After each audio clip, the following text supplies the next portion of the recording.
میرے پاکستانیوں، ہم نے آئندہ جمعہ پورے پاکستان میں تحریک تحفظ آئین پاکستان کے تحت احتجاج کا اعلان کیا ہے، جس کی 3 بنیادی اغراض مقاصد ہیں۔ نمبر 1، ملک میں بدترین بگڑتی ہوئی امن و امان کی صورتحال خیبر پختونخوا سے لے کے کراچی سے لے کے بلوچستان اور بلوچستان سے لے کے ایون پنجاب اور اسلام آباد میں، اور حکومت کی ناکامی۔ دوسرا، جو اس وقت ناجائز طور پر عمران خان، بشرا بی بی اور تمام ہمارے اسیران جیلوں میں ہیں، اور ہمارے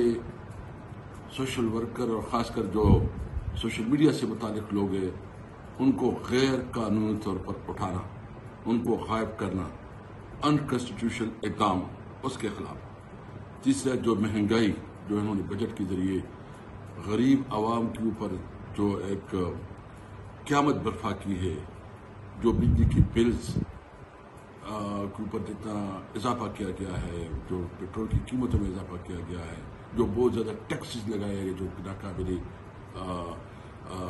برداشت ہے۔ میں اس موقع پہ تمام عوام سے، تمام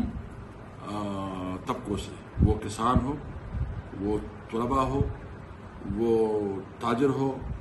وہ مزدور ہو، جو بھی ہے، ہم نے اس ملک کو بچانا ہے، آپ نے نکلنا ہے۔ آپ سب کو یہ ریکویسٹ ہے کہ آپ نے اس احتجاج کو کامیاب کرنا ہے، تاکہ دنیا کو پتہ چلے کہ یہاں قوم زندہ قوم رہتی ہے۔ ایک طرف ملک جو ہے نا میں آگ خون کا کھیل کھیلا جا رہا ہے، دوسری طرف یہ پولیٹیکل پارٹیز کے خلاف کریک ڈاؤنز کر رہے ہیں، ایم این ایس کی خرید فروخت کے لیے بڑے بڑے آفرز ہو رہے ہیں، ان کو دبایا جا رہا ہے، ان کے اوپر پریشر لایا جاتا ہے کہ وہ اپنی جو اپنی لائلٹی ہے، وفاداری، وہ چینج کرے، اور ان کو کوئی شرم نہیں ہے، کوئی حیا نہیں ہے۔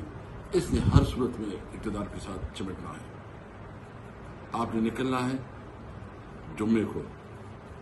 اور ہم تاریخی احتجاج کریں گے، اور اس میں ہمارے ساتھ تمام پولیٹیکل پارٹیز کو بھی ریکویسٹ کریں گے، اور خاص کر جی ڈی او کو بھی ہم ریکویسٹ کریں گے کہ اس احتجاج میں ہمارے ساتھ شریک ہوں۔ شکریہ۔